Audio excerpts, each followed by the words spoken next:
रब्बना तक़ब्बल मिन्ना इन्नका अंतस समीउल अलीम। सलवात पढ़े मोहम्मद व आले मोहम्मद।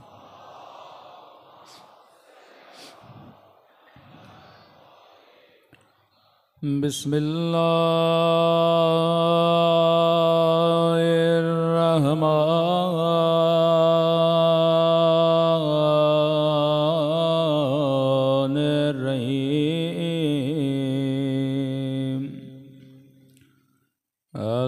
अल्हम्दुलिल्लाहि रब्बिल आलमीन। अल्हम्दुलिल्लाहि कमा हुवा अहलो।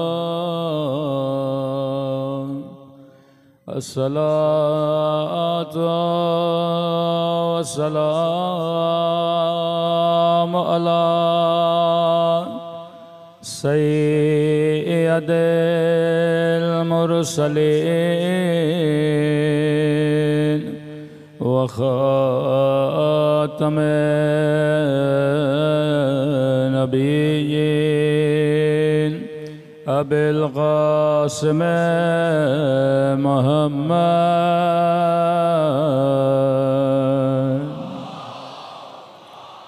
सल्लल्लाहु अलैहि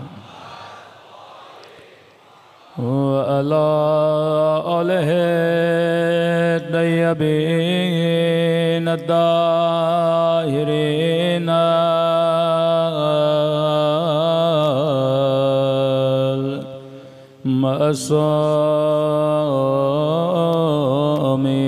मअसूमीन। दुआ इमाम। अल्लाहुम्मा कुल्ले वलिका हुज्जत इब्ने हसन सलवातुका अलैहि व अला आबाए फी हाज़िहि व फी कुल्लि वलियान व हाफ़िज़ा व क़ाइदान व नासिरा व दलीलान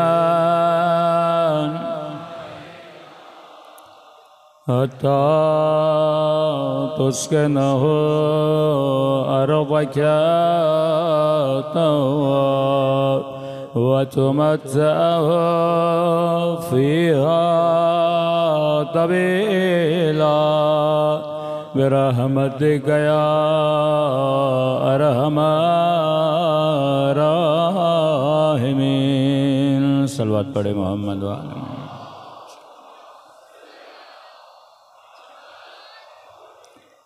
बिस्मिल्लाहिर्रहमानिर्रहीम। रब्बिश्रह ली सदरी व यस्सिर ली अमरी वहलुल उक़दतम मिन लिसानी यफ़क़हू क़ौली। अम्मा बअद फ़क़द क़ाल सुब्हानहू व तआला इहदिनस सिरातल मुस्तक़ीम। सलवात पढ़े मोहम्मद व आले मोहम्मद।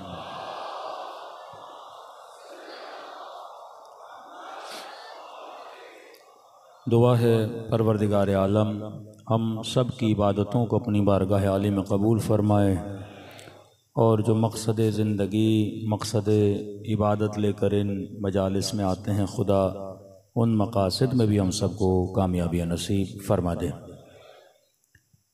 रोज़ाना आपकी खिदमत में अर्ज़ कर रहे हैं कि हम सब अहले बैत अलैहिस्सलातु वस्सलाम के उस अज़ीम नेटवर्क का हिस्सा हैं जिन्होंने एक मज़बूत नेटवर्क बनाया हुकूमतों के मुकाबिल में कि एक ऐसा ज़माना जिसमें सरों की कीमत रखी जाती थी कि अगर ये अहले बैत का चाहने वाला है इसे मार दिया जाए।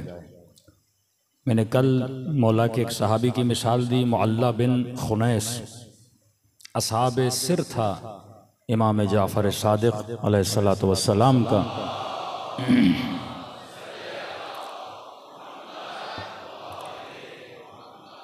कि जिसको असहाब सिर उसे बोलते हैं कि जिनके साथ अहले बैत अपनी इमामत के पावर का इजहार करते थे, वो असहाब सिर होते थे। कि जब कहा कि मौला इतने अरसा गुजर गया मैं अपने बच्चों से नहीं मिला, तो इमाम ने उसके चेहरे पर हाथ फेरा और जब उसने आंखें खोली तो उसने अपने घर में अपने बच्चों के दरमियान खुद को पाया। जब बच्चों से मिल लिया तो फिर इमाम ने उसके चेहरे पे हाथ फेरा, वो वापस खुद को मदीने में इसने पाया। लेकिन मासूम इसकी शहादत के बाद फरमाते हैं कि हमारा बेहतरीन सहाबी था, लेकिन इसकी एक कमज़ोरी थी। ये कमज़ोरी फरमाया नहीं होनी चाहिए, क्योंकि जिस ज़माने में अहले बैत रहते थे उस ज़माने में ये कमज़ोरी शियान अहले बैत को नुकसान दे सकती थी। मौला कौन सी कमज़ोरी फरमाई? हमारे असरार को, अहादीस को जो इसके सीने में था वो कभी कभी लोगों के सामने जाहिर करता था, और कहा कि उसी अमल की वजह से ये मकाम शहादत पर पहुंचा।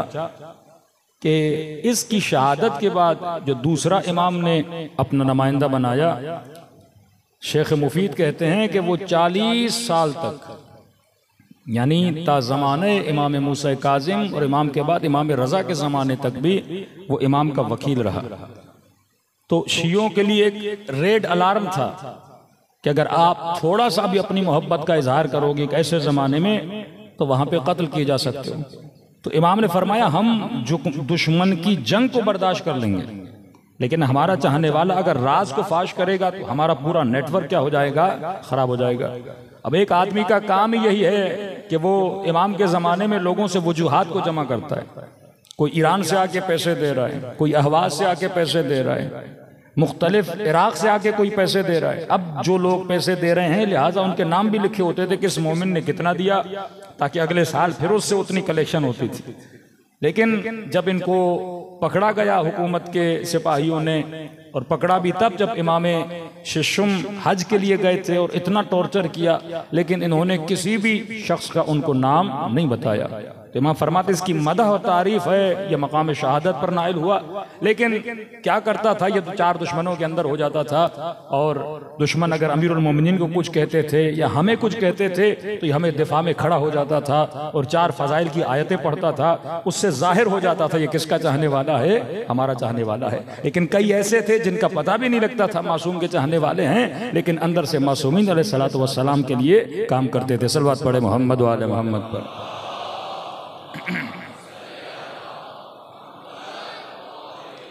अब चंद नाम आपके सामने आज लूंगा, उसके बाद फिर मासूम के एक फरमान है उसकी तफसील में जाना चाहूंगा।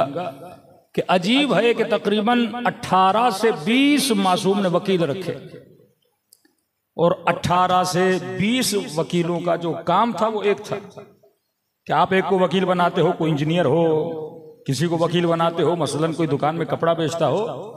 लेकिन 19 के 19 इमाम के जो ये वकील थे या असहाब थे, सबका जो बिजनेस था वो एक था। मसलन पहला जनाब मुअल्ला खुनैस जो शहीद हो गए, अब्दुर्रहमान ये भी सर्राफ का, सर्राफ मतलब इनका मार्केट में एक्सचेंज की दुकान थी, यानी सारा काम पैसे की लेन देन इनकी होती थी।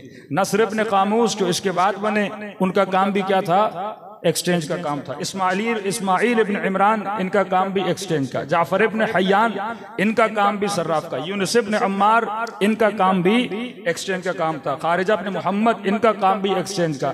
अब्दुर्रहमान सुलेमान इनका काम भी एक्सचेंज का। हसन इब्न अली इनका काम भी एक्सचेंज का। अली इब्न हकम, जनाब जुबैर, मोहम्मद इब्न अली, मूसा ताक इनका काम भी क्या था? एक्सचेंज का। मतलब जितने पैसे आते थे इनके पास, और इमाम ने उनको वकील बनाया था जो काम ही किसका करते थे? एक्सचेंज का करते थे। मतलब दुश्मन का जर्रा बराबर भी इनके ऊपर शक नहीं जाता था, क्योंकि जो बंदा काम ही दिरहम और सिक्के का करता है। और बाज इमाम के असहाब इतने मशहूर थे कि जैसे ये मौला के सहाबी हैं मोमिन ताक, यानी ये हेड ऑफ द एक्सचेंज थे, एक्सचेंज की जो मार्केट थी उनके हेड थे। ये बड़ी आसानी से पहचान लेते थे ये सिक्का झूठा है, ये सिक्का असली है। तो जितना पैसा मासूमीन के पास आता था उन्होंने एक्सचेंज वालों को दे दिया था। अब दुश्मन अगर अटैक भी करता तो क्या बोलते, भाई पैसा किसका है, एक्सचेंज का है। इल्जाम मासूम की तरफ नहीं जाता था और वहां से पैसे की गर्दिश होती थी और ये पूरा तशय्यो का नेटवर्क उस तरीके से चलता था। यानी उस जमाने में मासूम ने एक तरह से इस्लामिक बैंकिंग बनाई हुई थी। किसी ने 100 दिरहम दिए, किसी ने 200 दिरहम दिए, किसी ने 400 दिरहम दिए, उनको जमा करते थे। फिर इन्हीं लोगों को मासूम तिजारत की इजाजत भी देते थे कि मसलन पहले वाले ने कपड़े की दुकान खोली, उसकी आमदनी से शियों को मदद करते थे। अजीब है, कहते हैं 7वें इमाम के जमाने में, हारून का जमाना, कि हुकूमत गरीबों की मदद करती थी और वक्त के हाकिम के पास अगर कोई गरीब जाता था। अब ये वो जमाना है कि अरब कम हो गए, अजम ज्यादा हो गए। इतने इन्होंने मुल्क फतह किए कि बार्सिलोना तक इस्लाम फैल चुका, चीन के बॉर्डर तक इस्लाम फैल चुका। अरब की तादाद कम हो गई, अजम की तादाद ज्यादा हो गई। लिहाजा ये आते थे मदद के लिए तो वक्त का हाकिम इनको सब्सिडी देता था, मदद करता था। इमाम मूसा काज़िम के जमाने में हाकिम जब मदद करता था तो 15 दिरहम देता था और यही लोग 7वें इमाम के पास जाते थे तो इमाम 150 दिरहम इनकी मदद करते थे। क्या आज अगर कैलकुलेट किया जाए तो तकरीबन 650 ग्राम सोना बनता है। यानी मौला ये नहीं कि उनको चवन्नियां दे मदद करें, नहीं, इतने पैसे देते थे, उस पैसे से वो अपना रोजगार भी चलाएं, अपना बिजनेस भी चलाएं। जब ये मासूम एक राज बता रहे हैं कि अगर मुआशरे में अपने तशय्यो के नेटवर्क को मजबूत करना चाहते हो तो सबसे पहले मुआशरे की गुर्बत को मिटाओ। एक इंसान के पास खाने के लिए पैसे नहीं, आप कहते हो रोजा रखो, वो अपने रात के खाने के लिए परेशान है, मैं उसे नमाज का दर्स दूं, मैं उसे दीन का दर्स दूं, मैं उसे हिजाब का दर्स दूं। फरमाया दीन तब तक नहीं फैला सकते जब मुआशरे की इकोनॉमी को क्या करो, मजबूत करो। सलवात पढ़े मोहम्मद व आले मोहम्मद।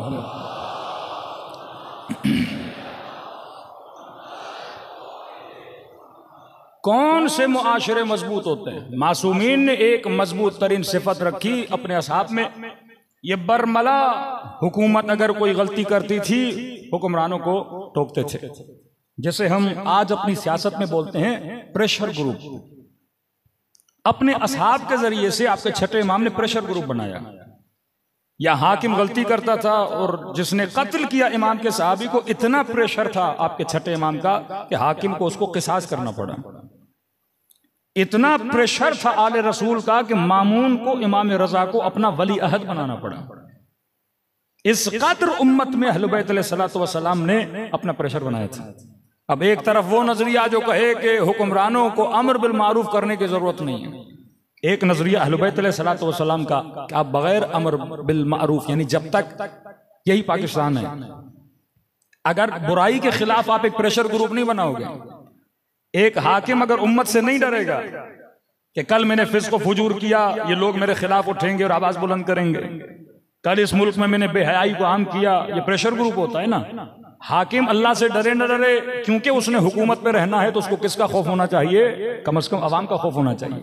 मैं छोटी सी मिसाल दे रहा हूं ताकि आपको इमाम हुसैन का जमाना समझ में आ जाए। मसलन अगर आज आपका शायद कल मिसाल दी कि नहीं, आज आपको पता चले कि मसलन किसी हुक्मरान ने 4 अरब रुपए चोरी किए, तो आप लोगों को ताज्जुब होगा या एक नॉर्मल न्यूज है आप लोगों के लिए? भाई फला हुक्मरान 4 अरब लेके भाग गया, तो शायद हमारा रिप्लाई है, जनाब ये तो छोटा चोर है, हमने तो 10 अरब भी सुने। आप सुनो कि मसलन कोयटा में बम ब्लास्ट हुआ और 40 लोग उस बम ब्लास्ट में मर गए। क्या ये शॉकिंग न्यूज है आपके लिए या एक नॉर्मल न्यूज है आपके लिए? कि मोटरवे पे मसलन किसी खातून का रेप हो गया, क्या ये शॉकिंग न्यूज है आपके लिए कि एक मुसलमान मुल्क में रेप हो जाता है? एक मुसलमान हाकिम इतना पैसा लूट के जाता है, कोई अफसर रिटायरमेंट के बाद इतने जजीरे खरीद लेता है, क्या ये आपके लिए शॉकिंग न्यूज है? नहीं, ये फासिक मुआशरे की निशानी है कि जिस मुआशरे में गुनाह आम हो जाए, मतलब मेंटली लोग एक चीज को एक्सेप्ट कर लें कि 4 अरब का चोरी होना कोई बड़ी बात नहीं, 5 अरब का चोरी होना कोई बड़ी बात नहीं। कौन सी कौमें खुददार होती हैं, कौन सी कौमें इज्जत वाली होती हैं? कि मौलाना पाकिस्तानी पासपोर्ट की कैसे इज्जत होगी जब हाकिम खुददार नहीं? जब कौमें नेशनलिस्ट ना हो, एक कौम कब नेशनलिस्ट बनती है? जो अपने कल्चर को बचाती है, जो अपनी तहजीब को बचाती है, जैसे हम कहते हैं सिविलाइज्ड कौमें। लेकिन जो मेंटली वेस्टर्नाइज हों, जो मेंटली गुलाम हो, कि आपके एक्स प्राइम मिनिस्टर की एक अच्छी आदत थी, वो जहां भी जाता था अपना लिबास पहन के जाता था। ये खुददार कौमों की निशानी है कि जो अपने कल्चर को, अपने लिबास को क्या करते हैं? प्रमोट करते हैं। आप शख्सियात को, एक्टर्स को, सेलिब्रिटीज को पहचान सकते हो। अगर उनकी सोच को पहचानना चाहते हो तो मासूम फरमाते हैं इंसान अपने लिबास से पहचाना जाता है। उसका लिबास बताएगा कि ये किसको फॉलो करता है। और फरमाया कि हमारे अदुव का कभी लिबास ना पहना करो। जो चीज दुश्मन की पहचान है वो तुम्हारी नहीं होनी चाहिए। कि हमारे हाजिर वजीर आजम ने, जब निगरान दौर में वजीर आजम थे और आज वजीर आजम है, इन्होंने एक ही शलवार कमीज सिलवाया है, वो भी नीले रंग का। मैंने सिर्फ वही देखा है। वो भी बहालत मजबूरी, कभी कभी बेचारे पहन लेते हैं, वरना ज्यादातर लगाव किसके साथ है? वो उसी शलवार। क्योंकि कौम का जो वजीर आजम होता है वो कौमों का फेस होता है। आप इंडिया को देख लीजिए, मोदी को देख लीजिए, जहां जाता है वो अपना लिबास पहन के जाता है। लिबास जब मतलब ये खुददार कौम है, मतलब ये अपने कल्चर को प्रमोट करने वाली कौम है। क्यों फरमाया अन्नासु अला दीन मुलूकिहिम, लोग किसके दीन पर होते हैं? अपने हुक्मरानों के दीन पर होते हैं। वजीर, वज़रा, हुक्मरान वो कौमों का फेस होते हैं। अब यजीद बना हाकिम, the face of the nation, इस्लामी ममालिक का फेस है। जब कौमें छोटे गुनाह को एक्सेप्ट कर लेती हैं तो फिर हुक्मरान बड़ा गुनाह की तरफ अपना कदम बढ़ाते हैं। आपने 1 अरब की चोरी को अगर एक्सेप्ट कर लिया, कल 4 अरब की चोरी को भी एक्सेप्ट करेंगे, परसों 8 अरब की चोरी को भी एक्सेप्ट करेंगे। जब पहला जुल्म मदीने में हुआ तो मदीने वाले खामोश रहे। फिर दूसरा जुल्म हुआ, असहाब रसूल कत्ल हुए, खामोश रहे। फिर तीसरा जुल्म हुआ, नवासे रसूल के बदन पे तीर लगाए गए, इमाम हसन, माशरा खामोश रहा। फिर जंग में मौला हसन के कदमों से मुसल्ला खींचा गया, माशरा खामोश रहा।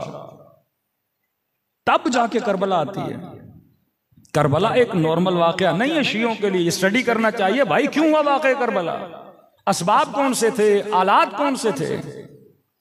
फसाद एक दिन में नहीं होता, किसी मुल्क में इनकलाब एक दिन में नहीं होता कि लोग समझे खुमैनी साहब ने बस निकले और कौम निकली और ईरान में इनकलाब आ गया। नहीं मेरे अजीज, शहीद सफवी, शहीद मदनी, शहीद मेहराब, दस्तगायब जैसे लोग, ये मेहनतें थी आगे शिराजी बुजुर्ग। कौमों की मेंटली तरबियत की जाके कौम तैयार हुई। पहले इस पे आमादा करो कि लोग गलत को गलत बोलें, लोग सही को सही बोलें। जिस कौम के अंदर ये चीज मिक्स हो जाए कि उनको सही गलत लगने लगे या सिर्फ खामोश हो जाए कि ज़ियारत आशूरा मौला समिअत बिज़ालिक फरज़ियत बिह, जो कत्ल हुसैन में शामिल नहीं थे लेकिन सुना कि इमाम हुसैन शहीद हो गए और खामोश रहे, मौला फरमाते उस पर भी अल्लाह की क्या है? लानत है। जो जुल्म सुने और जुल्म के ऊपर क्या रहे? खामोश रहे। उस जमाने में भी थिंक टैंक थे जो पॉलिसीज बनाते थे। आज भी आपके यहाँ पॉलिसीज बनती हैं। वो मुल्क खुददार होता है जो अपनी तहजीब को, अपने तमद्दुन को बढ़ाता है। हमारे कोर्टों से एक फैसला आता है कि भाई आज के बाद जितने फैसले होंगे वो उर्दू में होंगे, लेकिन जो ये फैसला दिया वो इंग्लिश में। जिनकी जबानें, जिनकी अपनी लैंग्वेज, जिनका अपना अल्फाबेट खत्म हो जाए, कि मतलब हम इतनी तरक्की कर जाएं लेकिन हम अपने अल्फाबेट में नहीं लिख सकते। जहां पे खुदखाही, मन्नियत इतनी बढ़ जाए कि मुझे उर्दू नहीं बोलना आती, लिहाजा मैं हलफनामा भी लूंगा तो किस में लूंगा? इंग्लिश में लूंगा। यानी अपनी आसानी के लिए पूरी कौम का क्या करूं? सत्यानाश कर दूं। जब कौमें मेंटली गुलाम हो जाती हैं, मुआशरे इमाम हुसैन मेंटली गुलाम था। जिस मुआशरे में गलत को गलत बोलने की तवानाई नहीं थी, वो कभी गलत को गलत नहीं बोल सकते थे। अब इमाम ने फरमाया ये मुआशरा मुर्दा है। अब इस मुआशरे में अगर कोई बंदा नेकी को बुलंद करता है, ये जिहाद कर रहा है। कि मैंने मिसाल दी आपके कराची के किसी MNA साहब की कि जिन्होंने जीती हुई सीट अपनी क्या कर दी? छोड़ दी। ये एक तरह का जिहाद है कि आप एक मुआशरे में अच्छे मैनर्स, आप एक मुआशरे में अच्छी रविश, आप अपने मुआशरे में ईमानदारी का एक अच्छा रोल मॉडल क्या कर रहे हो? बना रहे हो। ऐसे अफराद की अहले बैत ने अपने जमाने में क्या की है, तारीफ की है, जो जुल्म के खिलाफ क्या करते थे, आवाज को बुलंद करते थे, जो जुल्म के मुकाबले में खड़े हो जाते थे। फरमाया ये माशरे की नब्ज को चेक किया करो, अगर इन्हें आदत हो गई झूठ बोलने की। अब मौलाना हम इसी माशरे में रहते, हम क्या करें? भाई आप अपने घर के अंदर ये इस्लाह करो कि बच्चा अगर छोटी गलती कर रहा है उसे वहीं पे टोको। ये ना कहो कि मौलाना ये बच्चा है, इसने गलती की तो क्या हुआ, नहीं, आज ये छोटी गलती करेगा, कल ये बड़ी गलती करेगा। कोई खातून ये ना बोले कि मौलाना अगर मेरे 4 बाल नजर आ गए तो कौन सी क़यामत आ जाती है। नहीं मेरे अजीज, शैतान कम से शुरू करता है और ज्यादा तक इंसान को ले जाके गुमराह करता है। सलवात पढ़े मोहम्मद वाले मोहम्मद।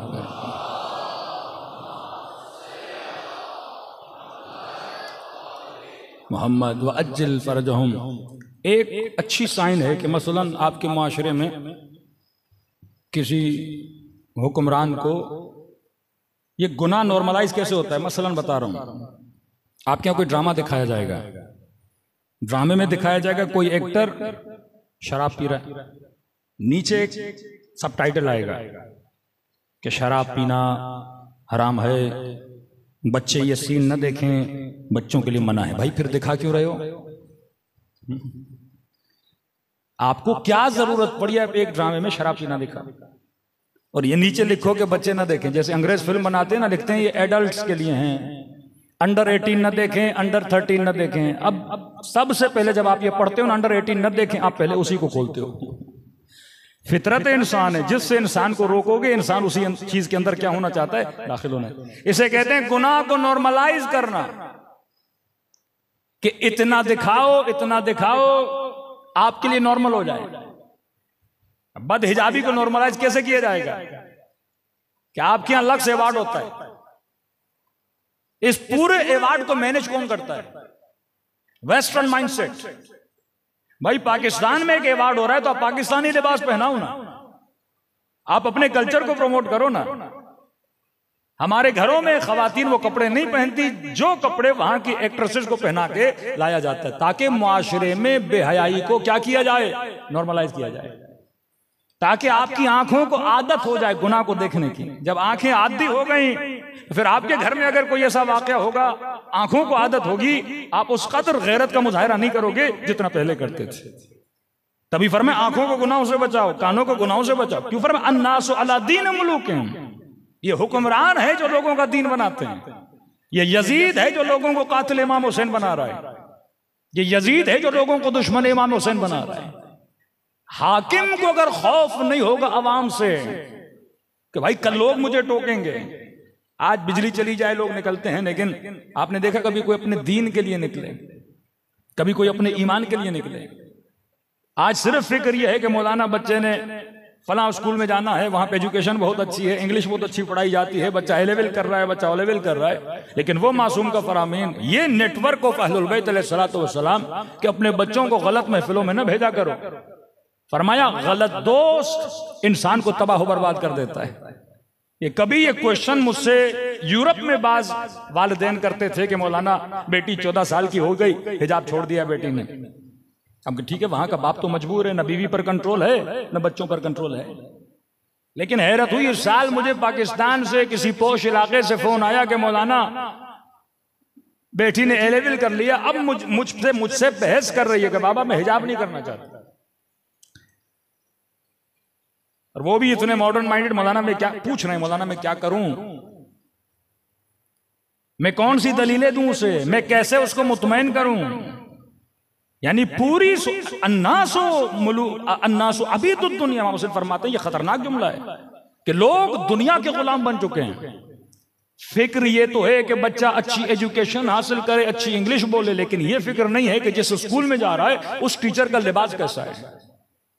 जिन दोस्तों की बर्थडे की पार्टी में मेरी बेटी जा रही है उसकी दोस्तें कैसी हैं। मैंने तो सिर्फ ये सोचा कि सुबह से शाम तक मैंने कमाना है, बच्चों को स्कूल के हवाले कर दिया। आज सबसे ज्यादा हमारे बच्चों को ये स्कूल खराब कर रहे हैं, आज सबसे ज्यादा नौजवानों को ये मीडिया खराब कर रहा है, टीवी खराब कर रहा है। एक मुत्तकी परहेजगार मोमिन बेटा पता चला कुछ सिंगिंग में पता नहीं किस फील्ड में चल रहा है, तो क्या मौलाना यकीन नहीं आता ये इनके बेटे हैं। मैंने कहा जरा उनकी वालदा की रिपोर्ट मुझे ला कर दो तो मैं तुम्हें बता दूंगा। बाद में पता चला इसकी खराबी में सबसे बड़ा हाथ उसकी माँ का था। अब जाहिर एक बच्चे को एक्टिंग का शौक है, इस्लाम एक्टिंग से मना नहीं करता, सही एक्टिंग करवाओ ना। हाँ? हमारे अंदर ये शोभा भी होना चाहिए। आज आपके पंजाब में, जुनूबी पंजाब में ऐसे ऐसे नौजवान हैं जो फेसबुक पर छोटी छोटी कहानियां बना के, यानी 4-5 दोस्त मिलते हैं, कहानी बनाते हैं, बिलियंस ऑफ डॉलर्स कमा रहे हैं, बिलियंस ऑफ डॉलर्स। 27 साल की एज में करोड़पति बन गए। तो ये मेरे बच्चे को शऊर क्यों नहीं? इस्लाम में एक्टिंग बना नहीं, अच्छे ड्रामे बनाओ, अच्छी कहानियां बनाओ, पॉजिटिव मैसेज दो। एक तरफ निजाम शैतान वो ड्रामे बना रहा है जिसमें हर ड्रामे में ये दिखाया जा रहा है कि बीवी शोहर के साथ खयानत कर रही है। हर ड्रामे में ये दिखाया जा रहा है कि शादीशुदा औरत एक नामहरम से दोस्ती कर रही है। एक्स्ट्रा मैरिटल अफेयर्स हर ड्रामे में दिखाए जा रहे हैं, और दिखा रहे हैं कि मर्द इतना शरीफ है कि कहता ठीक है, अगर आपका कोई मसला नहीं है तो आप चले जाइए। ये आहिस्ता आहिस्ता मुआशरे को इसी तरह बिगाड़ा जाता है कि आज से 20 साल पहले जो आप बर्दाश्त नहीं करते थे, आज आपके बच्चे बर्दाश्त करते हैं। ये मुआशरे में फिस्क व फुजूर इसी तरह बैठता है। अब जिस तरह बुराई आहिस्ता आहिस्ता फैलती है, इसी तरह अच्छाई भी आहिस्ता आहिस्ता फैलती है। एक अनपढ़ बच्चा पंजाब में व्लॉग बना के करोड़पति बन सकता है। अगर आपके बच्चे को शौक है इस फील्ड में आने का, आप उसे पॉजिटिव रास्ता दिखाओ, उसे सही बात बताओ, जिस रास्ते पे चले उसकी दुनिया भी बने, उसकी आखिरत भी बने। सल्लल्लाहु पढ़े मोहम्मद वाले मोहम्मद पर।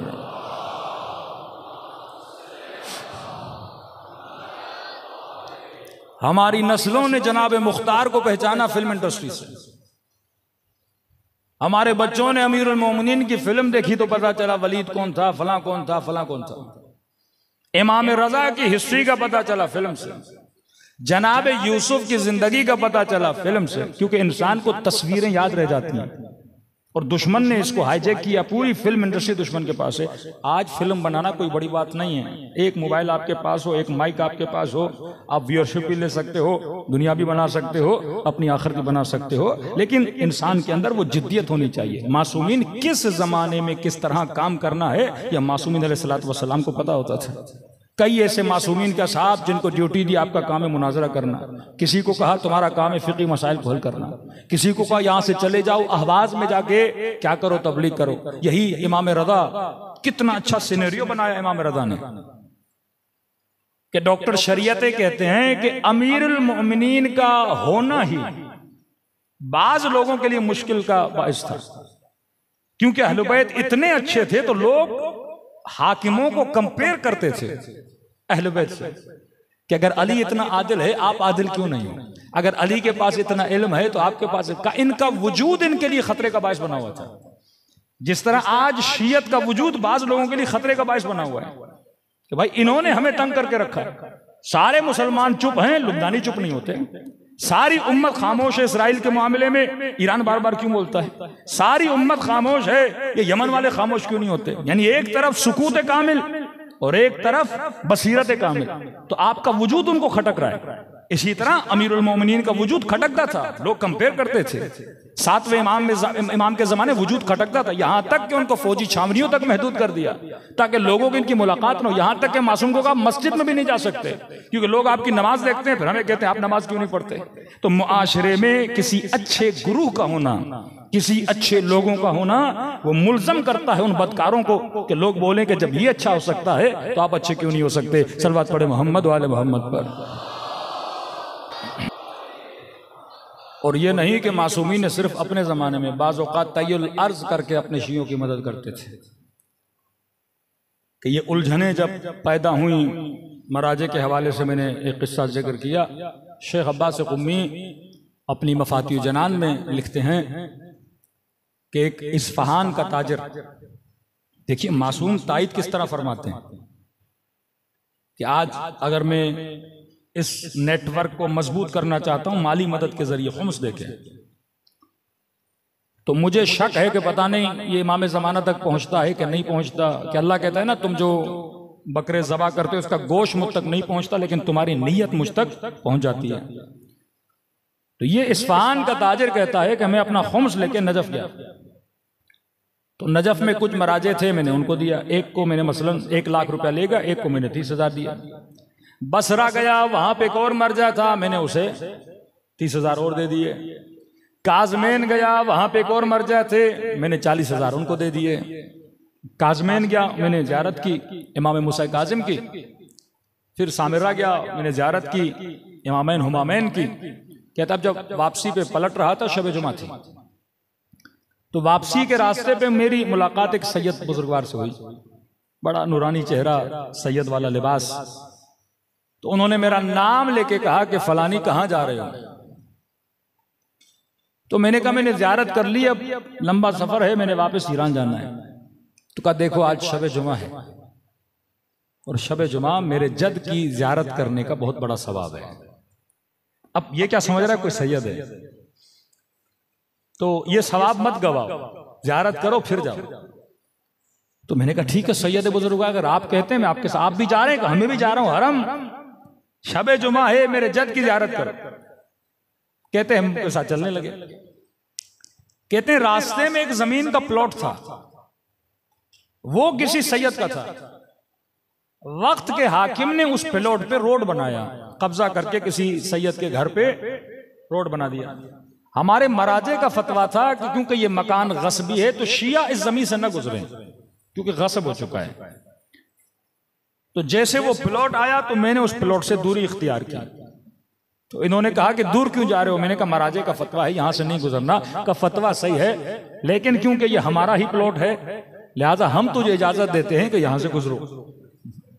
कहते अब भी मुझे बात समझ में नहीं आई। पहुंचे हरम में, मुझे कहा कौन सी ज़ियारतें पढ़ते हो। मैंने कहा मौला ये पढ़ता हूँ, सैयद ये पढ़ता हूँ, वो पढ़ता हूँ। उन्होंने कहा ज़ियारत अमीनुल्लाह पढ़ो, इस ज़ियारत की बड़ी फजीलत है। तो कहा मैं पढ़ता हूँ, मेरे साथ पढ़ो। कहते मैंने ज़ियारत अमीनुल्लाह पढ़ना शुरू की। लेकिन जब सलाम देते हैं ना 12 इमामों को, मेरा सलाम हो अली पर, मेरा सलाम हो हसन पर, मेरा सलाम हो हुसैन पर, कहते हैं जब 12वें पर वो आते थे तो ये नहीं कहते थे मेरा सलाम हो महदी पर, कहते थे मेरा सलाम हो मुझ पर। अब भी मैं नहीं समझा। फिर कहा कि ज़ियारत जामे कबीरा पढ़ी है। मैंने कहा जी, कहा इसकी बहुत फजीलत है, इसमें फज़ाइल अहले बैत अलैहिस्सलातु वस्सलाम है। फिर उन्होंने ज़ियारत जामिया कबीरा पढ़ी, फिर मैंने उनके साथ ज़ियारत जामिया कबीर पढ़ी, और फिर जब सलाम की बारी आती थी ये खुद पे सलाम करते थे। कि अब भी समझ में नहीं आया। नमाज पढ़ी हमने, नमाज पढ़ने के बाद जब वापसी पे चले, अब मुझसे पूछने लगे इस्फहान से आए हो। मैंने कहा जी, इस्फहान में फला आलिम है, मुबल्लिग हैं, उन्हें जाकर हमारा सलाम देना। फला काम करते हो? कहा जी, अल्लाह तुम्हारे रिज़्क़ में क्या अता करे, बरकत अता करे। कहा कि आपका बहुत शुक्रिया कि आपने खुम्स अदा किया, और आपने जिन जिन को दिया आपकी अमानत हम तक पहुंच गई। और कहा ये थोड़ा सा जो तुम्हारे पास बाकी है, बसरे जाना, फला आलिम है, उसे देकर आना। अब कहता है मैं रास्ते में चल ही रहा हूं। अब कहते हैं ना जिन जिन की भी इमाम से मुलाकात हुई, उस वक्त जहन को इजाजत नहीं होती थी सोचने की कि सोचें सामने कौन है। कहते अब जब मैं सोचने लगा वाकई ये कौन है, मेरा नाम कैसे पता, मैं किस शहर से हूं, उस शहर में कौन सा आलिम है, मैंने किन किन को खुम्स दिया है, कैसे पता। कहते यहां मैंने सर उठाया तो मेरी निगाहों के सामने से इमाम जमाना ओझल हो चुके थे। अल्लाहुम्मा सल्ली अला मुहम्मद। ये असहाब अहले बैत अलैहिस्सलातु वस्सलाम जिनके अकीदों को तबलीग के जरिए से अहले बैत ने इतना मजबूत किया कि जनाब सईद इब्न जुबैर का वाक़या आप सबने सुना होगा कि हज्जाज इब्न यूसुफ ने इनका गला काट दिया, लेकिन चेहरे से मुस्कुराहट नहीं गई, क्योंकि इसका अकीदा क्या था, मजबूत था। आज एक जवान जब तंगदस हो जाता है, क्या हमारे इमाम ज़माना पर अकीदा इतना मजबूत है? क्या हम जब बेराह रवी पे जाते हैं अल्लाह पे इतना भरोसा मजबूत है? ईरान का एक ड्राइवर जो कहता है मैं ट्रक चलाता था, पहले जमाने में मशहद में बर्फबारी बहुत शदीद होती थी। कह रहे मशहद से ट्रक चला के मैं तेहरान की तरफ जाना चाहता था, तो शदीद रास्ते में बर्फबारी हुई, इतनी बर्फबारी के जो गाड़ी के वाइपर थे वो भी काम करना तकरीबन छोड़ गए। मैंने अपने ट्रक को साइड पे लगाया और मैंने सोचा कि जब बर्फ थम जाएगी उसके बाद मैं रास्ते पर आगे बढ़ूंगा। लेकिन कहता नहीं, बर्फ थमने वाली नहीं थी और ज्यादा बर्फबारी शदीद हो गई। यहां तक कि मैंने नोट किया कि रास्ते पर जितनी गाड़ियां आ रही थी उन गाड़ियों ने भी आना छोड़ दिया। अब बीच सहरा में, मशहद और तेहरान का सफर बहुत लंबा है और 80% यह रास्ता सहराई रास्ता है। कहते मैंने कहा कोई बात नहीं, अभी भी कॉन्फिडेंस था कि कुछ भी नहीं होगा, बर्फबारी थम जाएगी। मैंने गाड़ी को बंद नहीं किया, कहीं ऐसा ना हो कि इंजन ठंडा पड़ जाए फिर इंजन स्टार्ट ना हो। लेकिन चंद मिनट के बाद मैंने देखा कि इंजन ने आवाजें करना शुरू कर दी, जैसे इंजन भारी हो गया है। एक बार भारी हुआ, दो बार भारी हुआ, फिर भी मैं परेशान नहीं हुआ क्योंकि मुझे सारा मैकेनिक का काम आता था। मैंने कहा बंद भी हो गया तो मैं स्टार्ट कर लूंगा। लेकिन कहता 3-4 मरतबा इसने आवाज किया और चौथी मरतबा इंजन बंद हो गया। कह रहा अब परेशानी शुरू हो गई, खौफ शुरू हो गया, क्या होगा मेरा। मैं जल्दी से उतरा, पाना उठाया और जहां जहां तक हो सकता था मैंने इंजन को देखा। इंजन भी सही सालिम था, हर चीज मैंने चेक की। गाड़ी को स्टार्ट करना चाहा, गाड़ी स्टार्ट नहीं हुई। इतने में कहता है मैं गाड़ी के कमरे में आके बैठ गया। बस ये था कि अंदर बर्फ नहीं आ रही थी लेकिन सर्दी वही थी जो बाहर वाली सर्दी थी। अब कहता है मौत की याद आने लगी मुझे। मैंने कहा ड्राइवर अब तो तू मर गया, इतनी सर्दी, सामने से कोई गाड़ी नहीं, इंजन भी बंद हो गया। और आहिस्ता आहिस्ता मैंने महसूस किया कि मुझ पर गुनूद की तारी हो रही है। मैं समझ रहा था कि यह गुनूद की नींद की नहीं है, अगर आंख लगी तो यहां मैं मर जाऊंगा। कहा ना कहीं अपनी नस्लों के जहनों में इमामत के नजरिए को मजबूत करोगे तो ये बच जाएंगे। कहते अचानक किसी मजलिस में किसी मौलाना का जुमला सुना था कि शियो हम वो हैं जिनका इमाम जिंदा है। तो कहते हैं मैंने 3 मरतबा ज़बान से जुमला का, या साहिब ज़मान अदरिकनी, मौला मेरी मदद को आइए, मौला मेरी मदद को आइए। कह रहा जब ये कह रहा था तो शायद हमारे बरादर ये सवाल करें कि इसने या अल्लाह मदद क्यों नहीं बोला। कहता है मैंने ये नहीं बोला या अल्लाह मेरी मदद कर, मैंने कहा या साहिब ज़मान अदरिकनी। खुद ही कहता है, कहता मुझे शर्म आ रही थी कि मैं अल्लाह से मदद मांगूंगा। किस बात पे? कहता एक तो मैं नमाज का पाबंद नहीं था, दूसरा ये मेरे अंदर एक गुनाह है कबीरा की बीमारी थी। तो अल्लाह भी तो बोलेगा ना, अब जब मुश्किल में आए हो तो अभी मेरा नाम ले रहे हो। तो मैंने कहा इमाम जमाना की आबरू है अल्लाह के दरबार में। तो इमाम से तवस्सुल किया कि मौला मैं बहुत गुनहगार हूं, आपसे तवस्सुल कर रहा हूं कि अल्लाह के दरबार में वसीला बन जाएं ताकि मेरे ऊपर कोई रहमत आ जाए। और मैंने वादा किया कि आज के बाद नमाज की पाबंदी करूंगा और वो गुनाह जो मैं मिंबर से बता नहीं सकता, जो बहुत कभी गुनाह की आदत थी इसे, उस गुनाह को मैं क्या करूंगा, तर्क कर दूंगा। क्या तो ऐसे ही अपने ख्यालों में सोच रहा था क्या होगा, बच्चों का क्या होगा, मर जाऊंगा क्या होगा, छोटी बच्ची थी मेरी उसका क्या होगा। इंसान जब मौत को देखता है तो यही ख्यालात उसके जहन में आते हैं। कहता इतने मैंने देखा उस शदीद बर्फबारी में एक शख्स आ रहा है और हाथ में पाना है। कहता मैंने ये समझा कि आगे किसी की गाड़ी खराब हुई है और वो मदद मांगने के लिए आ रहा है। तो मैंने अपना शीशा नीचे किया, मैंने कहा जी आप यहां पे क्या कर रहे हैं। उन्होंने कहा आप क्यों खड़े। मैंने कहा मेरी गाड़ी खराब हो गई है। कहा ठीक है मैं आपकी गाड़ी को देखता हूं। मैंने कहा मैं खुद मैकेनिक हूं, सब कुछ देख लिया। कहा नहीं हम भी थोड़ा देख लेते हैं, जब मैं कहूं तो स्टार्ट लगाना।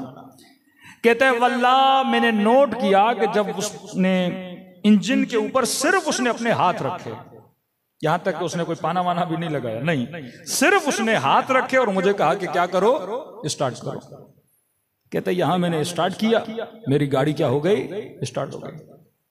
वो पलट के वापस आए, लेकिन मैंने कहा कि देखिए ये गाड़ी पहले भी स्टार्ट थी, बंद हो गई, इसके स्टार्ट होने का फायदा क्या। ये फिर 10 किलोमीटर आगे जाऊंगा फिर बंद हो जाएगी। उन्होंने कहा नहीं अब बंद नहीं होगी, ये तुझे अपने मकसद तक पहुंचा कर रहेगी ये गाड़ी। मैंने कहा आपको कैसे यकीन था। मैं कह रहा हूं ना अब ये तुम्हारी गाड़ी बंद नहीं होगी, मकसद पे चलेगी। तो मैंने कहा कि बुजुर्गवार आप इतनी सर्दी में खड़े हैं, आइए मेरी गाड़ी में बैठिए, मैं आपको आपकी गाड़ी तक पहुंचाऊं। कहा नहीं कोई जरूरत नहीं है। कहा आपकी गाड़ी खराब है, जरा उसको टचिंग करके यहां से ले जाते हैं। कहा उसकी भी जरूरत नहीं। कहा मैं आपकी कोई खिदमत कर सकता हूं। कहा हमें किसी खिदमत की जरूरत नहीं। कहा उस वक्त मेरे जेब में पैसे बहुत थे, ड्राइवर था। मैंने कहा आपको जितने पैसे चाहिए जो मेरे जेब में मैं आपको दूंगा, मैं बगैर शुक्रिया कि आपको कैसे जाने दूं। आपने मेरी जान बचाई, इतनी सर्दी में अगर कोई ना होता मैं मर जाता। कहा नहीं हमें पैसों की भी जरूरत नहीं है, अपने पैसे अपने पास रखो। मैंने कहा कुछ तो करूं मैं आपके लिए, बताइए मैं क्या कर सकता हूं आपके लिए, आपने जान बचाई है मेरी। का कुछ नहीं, बस जो दो वादे किए हैं ना मुझसे उन वादों पे अमल करो। का बस ये कहना था, वो मेरी आंखों से ओझल हो गए। ये ड्राइवर कहता है मैं गाड़ी से उतरा, कभी इधर दौड़ूं कभी उधर दौड़ूं, कभी गाड़ी के पीछे जाऊं लेकिन मुझे नजर नहीं आते। कहते हैं गाड़ी स्टार्ट की, वहां से लेकर घर तक मेरे आंसू नहीं रुके कि मैं कितना बदबख्त था। मेरा इमाम ज़माना खड़ा था लेकिन मैंने अपने इमाम ज़माना को पहचाना नहीं। कहता देर रात को घर पहुंचा, अपने बच्चों को सुफरे पे बिठाया, बीवी को सुफरे पे बिठाया और मैंने कहा है मेरी ज़ौजा, ऐ मेरे बच्चों, आज के बाद जिंदगी गुजारने का तरीका मैं बदलने वाला हूं। आज के बाद नमाज वक्त पे पढ़ेंगे।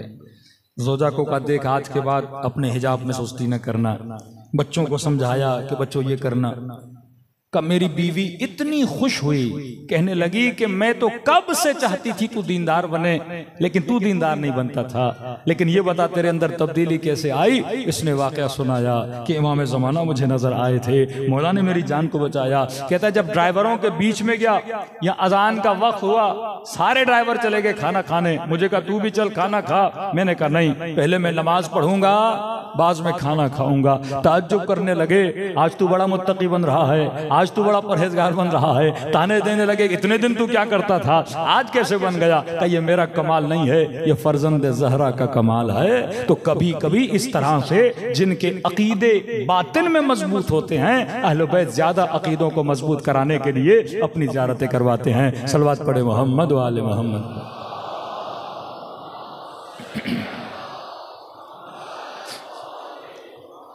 जब तक आप मुआशरे में एक अच्छा रोल मॉडल नहीं बनाओगे, नेटवर्क का मतलब यह है कि जब तक कौम सिविलाइज्ड नहीं होती।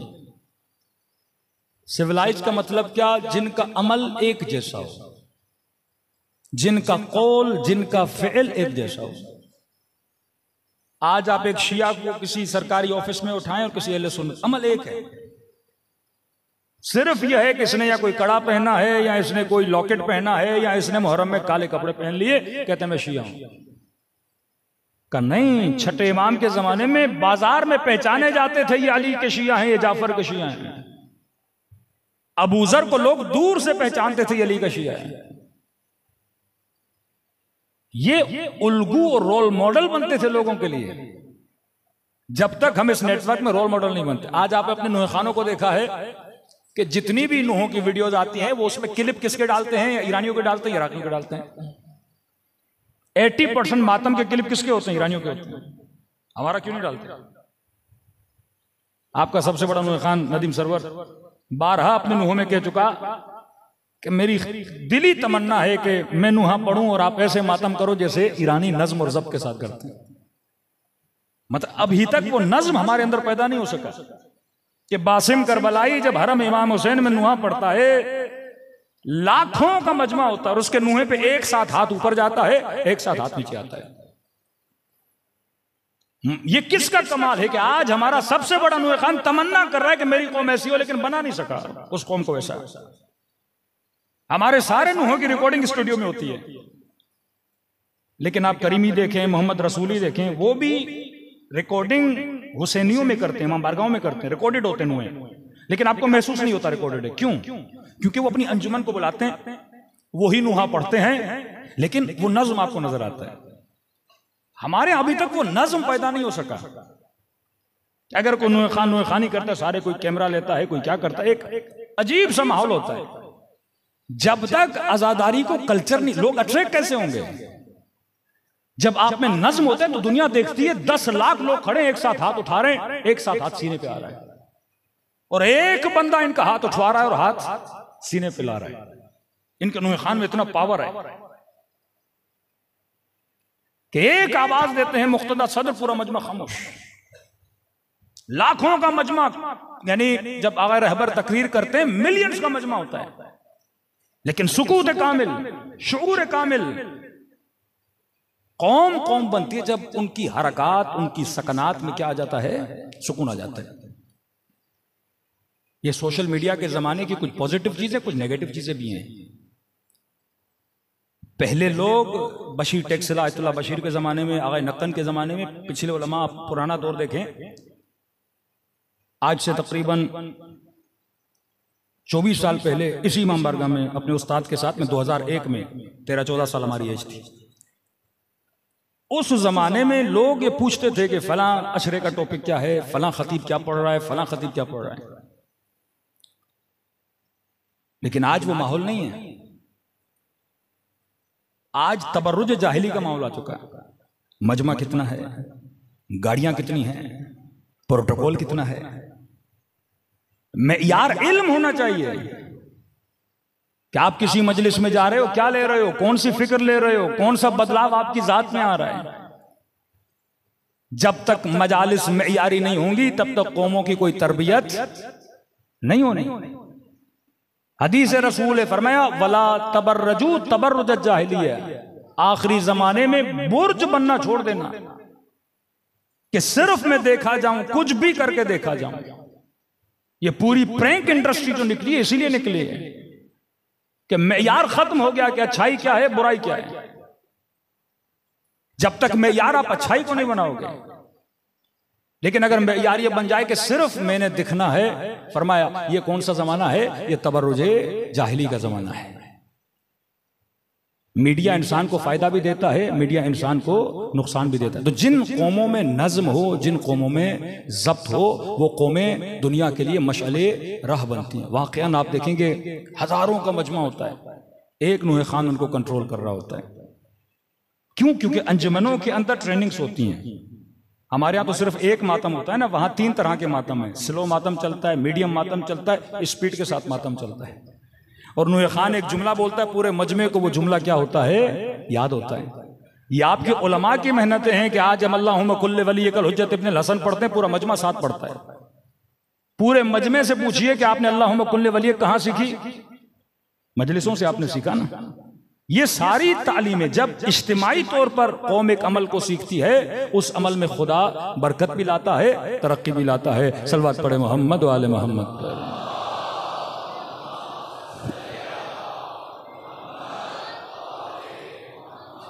तभी फरमाया सबसे ज्यादा जिम्मेदारी अगर मुआशरे में किसी की है, वो सेलिब्रिटीज की जिम्मेदारी है। यही सेलिब्रिटीज मुआशरे को तबाह भी करती हैं, मुआशरे को बनाती हैं। सेलिब्रिटी यानी जो इंसान मशहूर है, शोहरत वाला है। क्योंकि मशहूर है लोग इसको कॉपी करते हैं। अब अगर ये कोई बुरा काम करेगा लोगों में बुराई फैलाई जाएगी, अगर ये अच्छा काम करेगा लोगों में अच्छाई फैलाई जाएगी। तभी फरमाया आखिरत में सख्त तरीन हिसाब किसका होगा? इन्हीं मशहूर लोगों का होगा। क्योंकि ये अवाम को अच्छाई की तरफ भी दावत दे सकते थे, अवाम को बुराई की तरफ भी दावत दे सकते थे। आगाए हसन अली नुखदकी बहुत मशहूर आलिम दीन, कहते हैं एक मरतबा नमाज जुमा के लिए, नमाज ईद के लिए इनके शागिर्द ने क़िबला लाखों का मजमा है, आप आइए नमाज ईद पढ़ाइए। देखिए कैसे आलिम थे। आगाए नुखदकी जब घर से निकलते हैं और निगाह लाखों के मजमू पे, यानी एक ऐसा आलिम जिसको देखने के लिए लोग तरसते थे। आगाए नुखदकी कहते हैं जब मैंने मेरी निगाह इस मजमे पे पड़ी, फौरन अपने घर की तरफ चले गए। शागिर्द मौलाना इतना मजमा आपका इंतजार कर रहा है।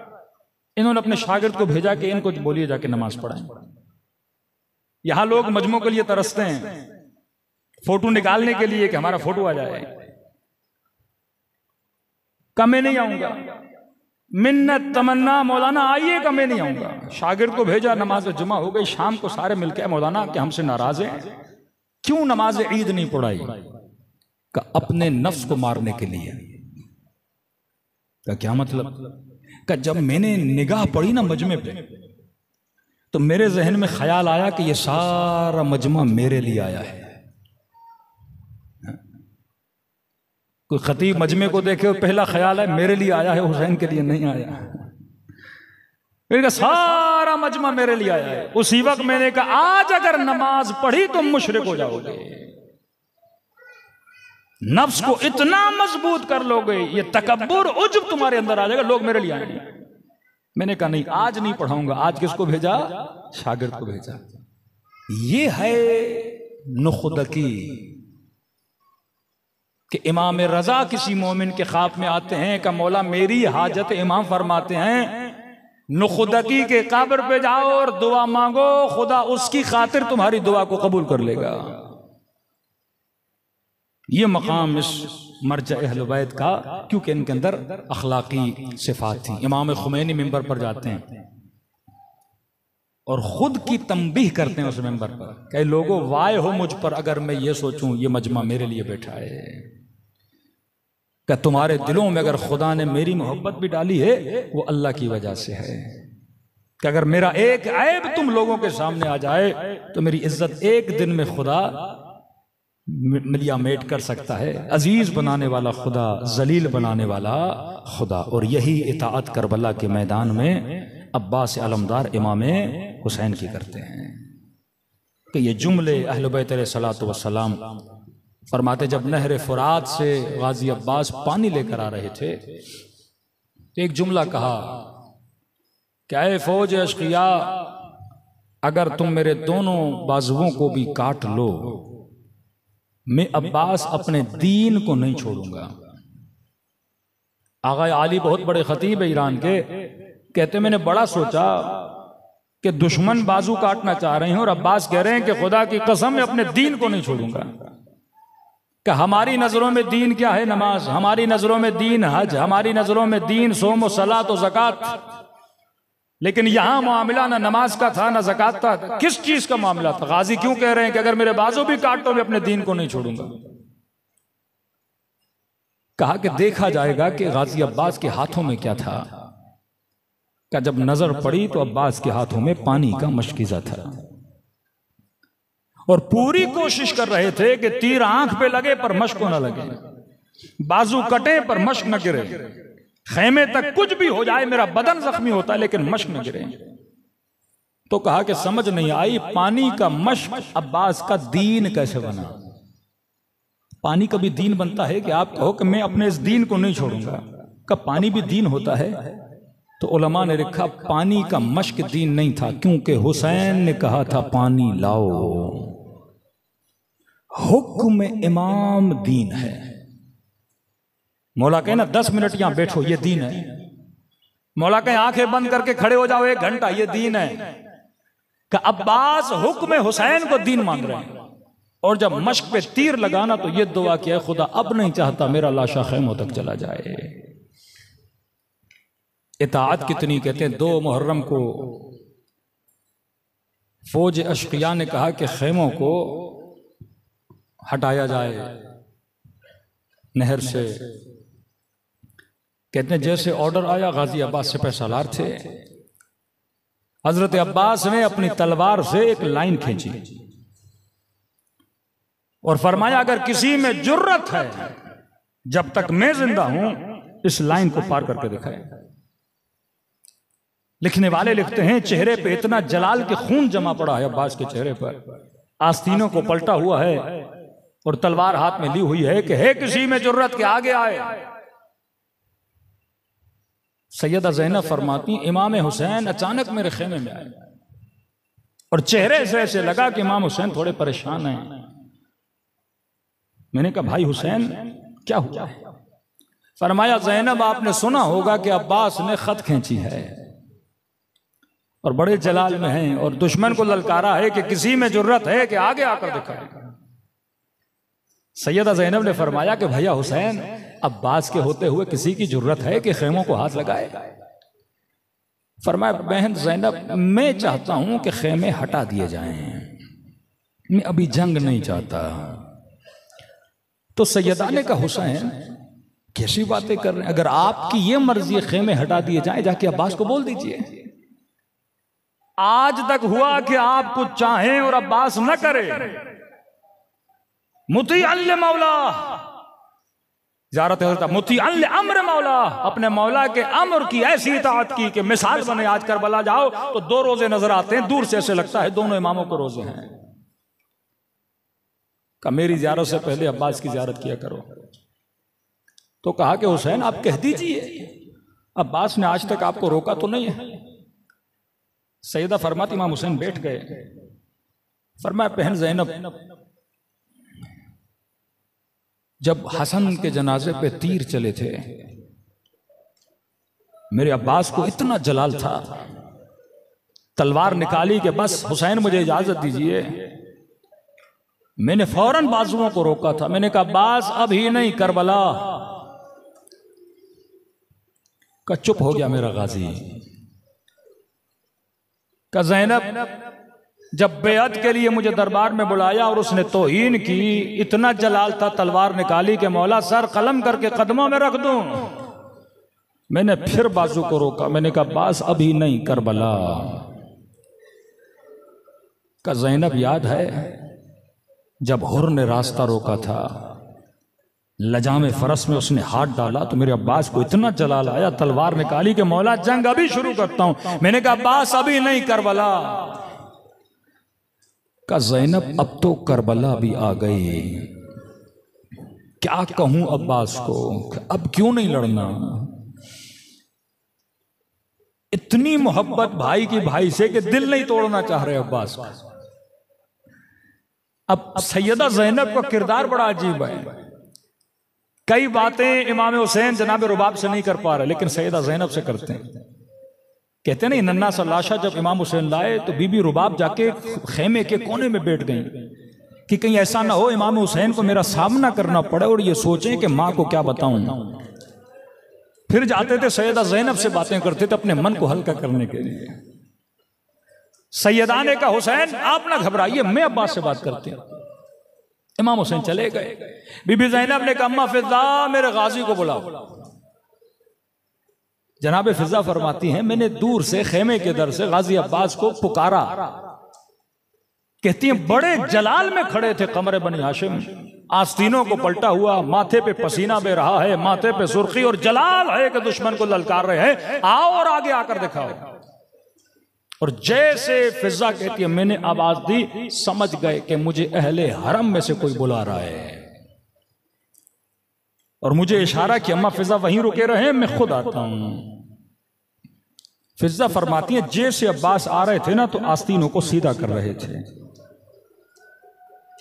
यहां तक कि खेमे के दर पे पहुंचे, माथे से पसीने को पहुंचा। थोड़ी देर खड़े हुए कि अब्बास का जो जलाल हो जाहो जलाले वो बैठ जाए।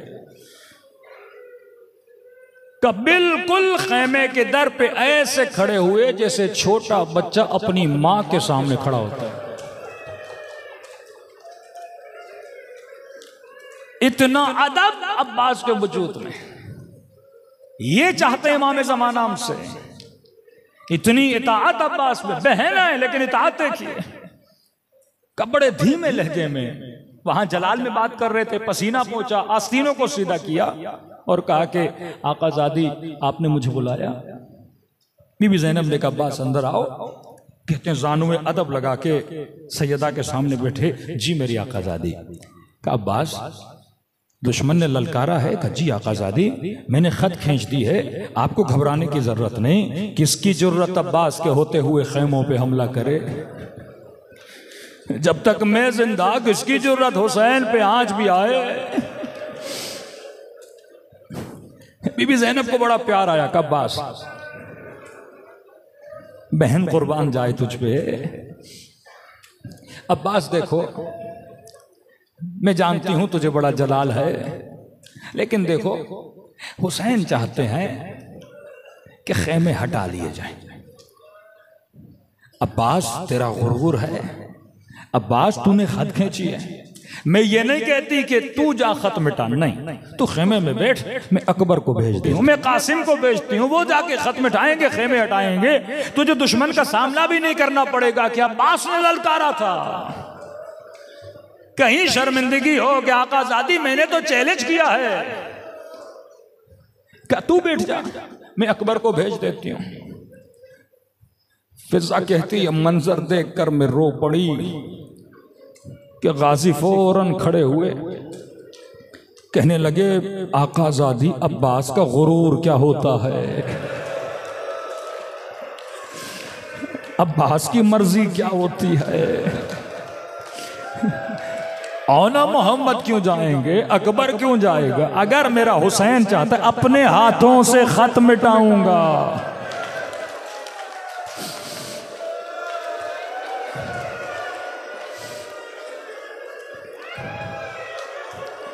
फिजा कहती हैं खुद गए, दुश्मन देख रहा था, हाथों से खत को मिटाया, खेमों को हटाया, कहने लगे मेरे हुसैन की मर्जी है कि खेमे हटा लिए जाएं। ये वाक़या नहीं है, ये इबरत है। जब कोई इस तरह हो इताअत हुसैन में, फिर उनकी शहादत पे हुसैन कहते हैं अल-आन कदिन कसर ज़हरी, आज हुसैन की कमर टूट गई। अरबी में रोने के लिए अलग अलग इबारतें हैं। रावी कहता है जब अकबर के लाशे पे आए तो बकल हुसैन, हुसैन बहुत रोए। कासिम के लाशे पे आए बकल हुसैन, यानी ये वो लाशें हैं जिन पे दुश्मन ने हुसैन का रोना सुना, इतनी बुलंद बुलंद आवाज में रोए। का कासिम के लाशा उठा रहे थे, बहुत रोए। अकबर के लाशे पे आए, बहुत रोए। जॉन वो शहीद है जिसके लाशे पे हुसैन बहुत रोए। लेकिन एक मकाम है जहां ये नहीं कहा कि हुसैन रोए, कहा जब अब्बास के लाशे पर आए तो कहा सरखल हुसैन, हुसैन ने चीखना शुरू किया।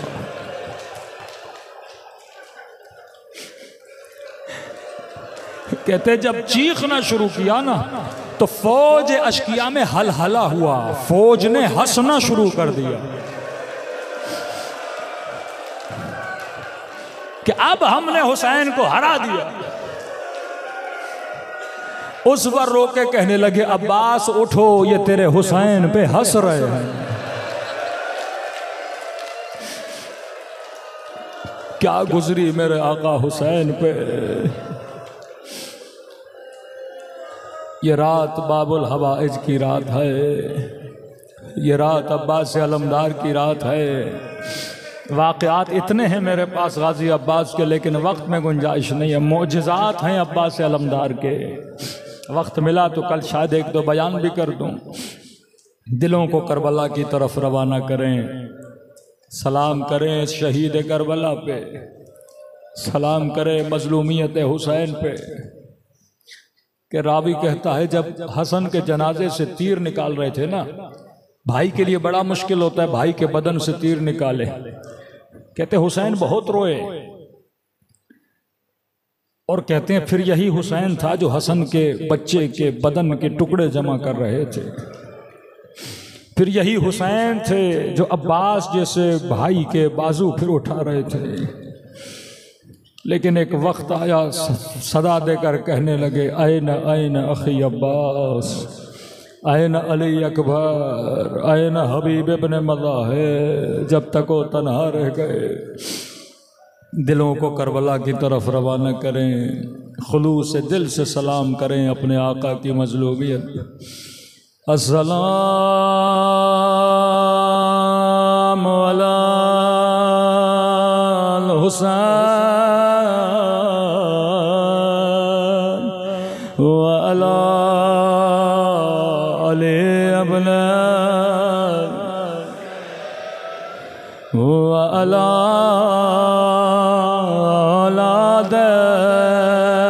हुसैन व अला अस्हाब। बुलंद आवाज़ से अस्सलाम अला।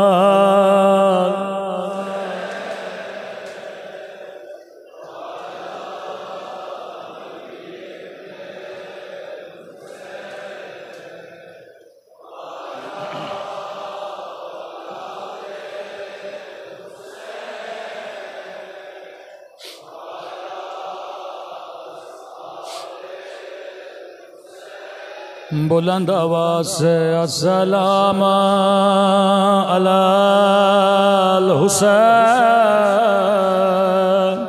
व अला अली इब्न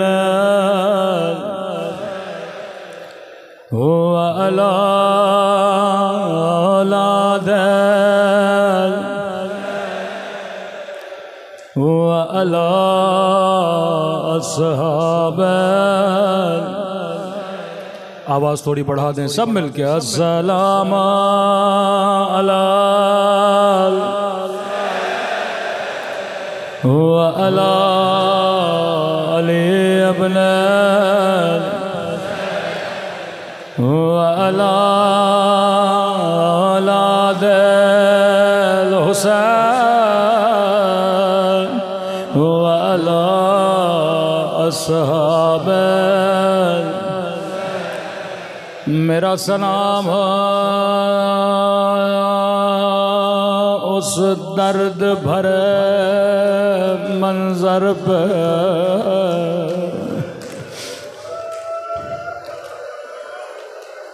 जब हुसैन घोड़े से उतर के दो बाजुओं को उठाया, बाजुओं को चूम के कहा अब्बास मेरी कमर टूट गई।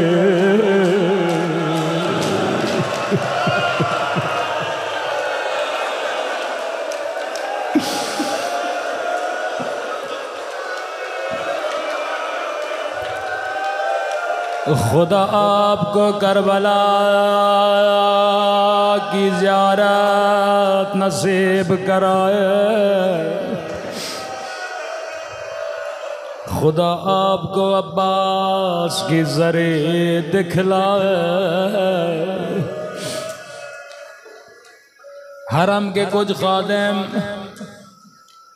आयतुल्लाह कश्मीरी के पास गए, कहने लगे क़िबला कुछ मजदूरों का बंदोबस्त करें, क्योंकि गाजी अब्बास की कब्र टूट गई है। आगाए कश्मीरी ने कहा मजदूर क्यों भेजूं, मैं खुद आऊँगा। ये मर जाए तकलीद सरदाब अब्बास में गए, जहाँ असल कब्र मौजूद है। सर से अमामा उतारा, अपने पाँवों से जोराबें उतारी, तलबा के साथ मिलके कब्र अब्बास को बनाने लगे। किसी तालिब इल्म ने कहा मौलाना मेरा एक सवाल है, हमने सुना है मिंबरों से कि अब्बास जब घोड़े पे बैठते थे कद इतना बड़ा था कि पाँव ज़मीन पे लगते थे। का ये बताइए जिसका कद इतना बड़ा हो उसकी कब्र बच्चे जितनी क्यों है।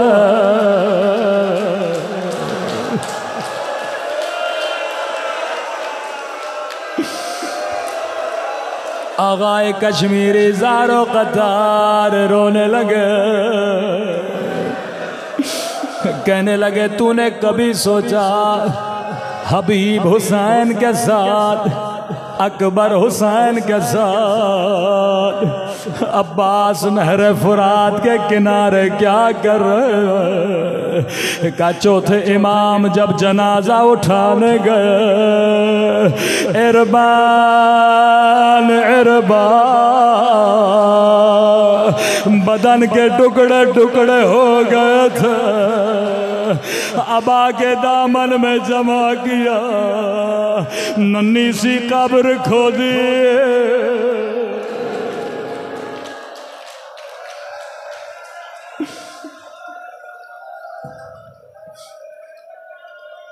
मैं कुर्बान अब्बास की मजलूमियत में इस मजमे में जितने भाई हैं, खुदा इनके बहनों के पर्दों की हिफाजत करे। शाम के बाजार में जब उम्मे हबीबा की निगाह कटी हुई गर्दनों पे पड़े कहती है मैंने एक गर्दन देखे जो घोड़े की गर्दन से बंधे थे। रोकेगा बीबी ज़ैनब ये किसका सर? सैयदा ने कहा ये मेरे अब्बास का सर। बीबी सब सरनों के नेज़ा पे ये घोड़े की गर्दन में क्यों है? का ये भी नो के नेज़ा पे था, लेकिन जब निगाह मेरे खुले सर पे पड़े ये बार बार जमीन पे गिर जाता था।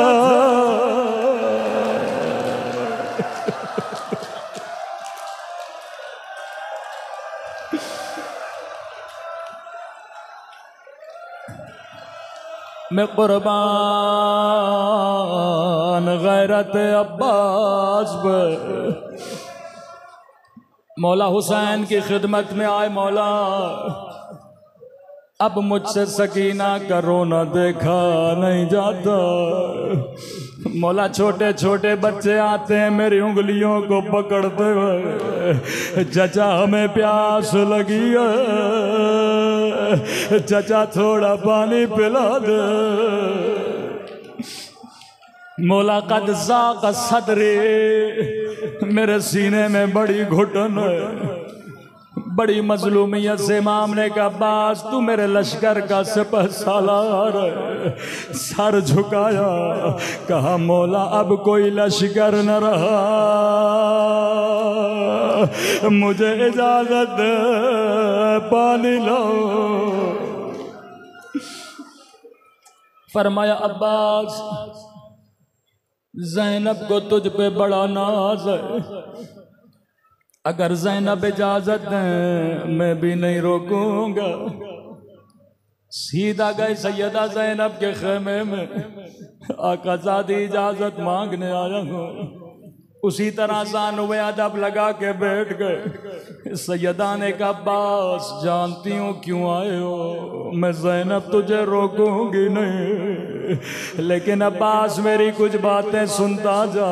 जी मेरी आक़ाज़ादे, अब्बास शहर कूफा था, बाबा अली की हुकूमत थे, मेरा काफिला शहर के बाहर रुका था। बाबा ने कहा हसन रात होने दो, लोगों को अपने घरों में जाने दो, बाजारें बंद होने दो, फिर मेरी बेटी ज़ैनब को लाना। अली या मजमा तेरी गैरत को कुर्बान। का अब्बास रात हो गए, खुद मेरे बाबा मेरे इस्तकबाल के लिए आए, मेरे ऊंट की महार को थामा, अभी चंद कदम ऊंट चला था। बाबा ने कहा ज़ैनब जरा पर्दा हटाना। मैंने जैसे पर्दा हटाया, कहने लगे ज़ैनब गौर से देखो ये कूफे का बाजार।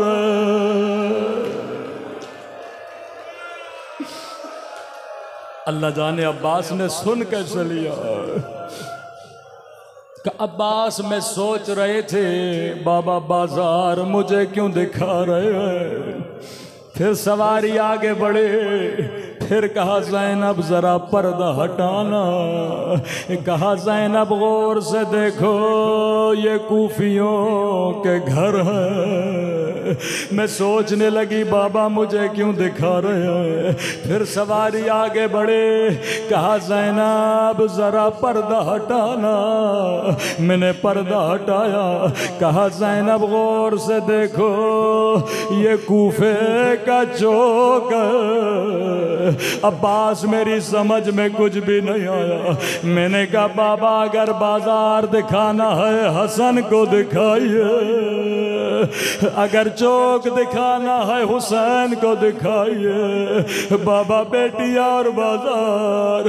अब्बास बाबा ने मेरी सवारी बिठाए, कभी मेरी कलाइयों का बोसा लेने लगे, कभी मेरे सर का बोसा लेने लगे।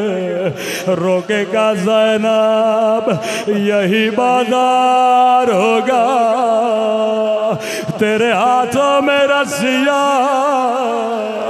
तेरे सर पे चादर नहीं होगे। अब्बास मेरी समझ में कुछ भी नहीं आया। एक जुमला कहा, बाबा इमाम हो, इल्म गैब जानते हो, लेकिन बाबा ये बताइए जिस भी बहन का एक भाई हो उसका भी कोई नाम नहीं लेता। बाबा अल्लाह ने मुझे 18 भाई दिए, अल्लाह ने मुझे अब्बास जैसा भाई दिया। ज़ैनब ने कहा अब्बास खड़ा हो जा, दोनों बाहें अब्बास के गले में डाले, रोकेगा खुदा हाफिज अब्बास। अब मैं ज़ैनब समझ गए, मेरे हाथों में रस्सियाँ, मेरे सर से रिदा, ओ मेरे लुटने का वक्त करीब है। मातम हुसैन।